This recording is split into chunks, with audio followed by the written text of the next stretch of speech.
Hi mga mi! Ngayon ay ito yung food ko, KFC, ngayong birthday ko. And ayun, ang sarap niya, ang crispy niya guys. Singary, ano ba yun? Nakalimutan ko sa KFC, yung bago ngayon. And ayun, ito yung kaitin. Hindi ko nang bilyan yung isa, tatay. So yun, ay nalaglag pa yung kutsara. So ayun, pakakagat ang crispy niya. Grabe.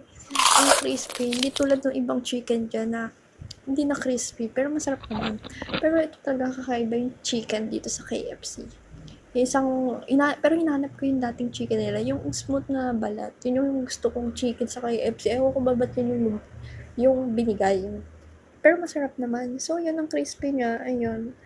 Ano pa ba? Nandito kasi kami kasi wala nang bukas na restaurant. Ayun na nga, nauwi na nga sa KFC. Tapos diyan, nagalit ako. Ewan ko ba, nakalimutan ko.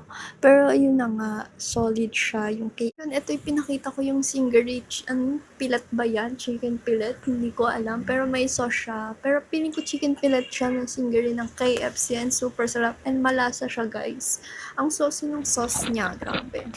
Nga, nagalit na naman kasi kinuha yung patungan ng cellphone yung inumin ba kasi nandun nakapatong yung inumin ko ay yung inumin yung cellphone sa baso. Ewan, hotdog. Babay na, wala na akong masabi. Thank you sa lahat ng bumating sa akin ngayong araw. Okay? Bye. Teka, may isisingit ako. Ba gusto mo? Hindi ako yung hair clip na suot ko, 40 pesos lang yan, dalawa na. Ano pa inaantayan nyo? 40 pesos. DM me.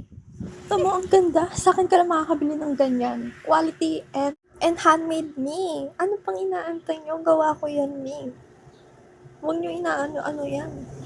Mura na yung 40 pesos. Sa akin ka makakabili ng ganyan.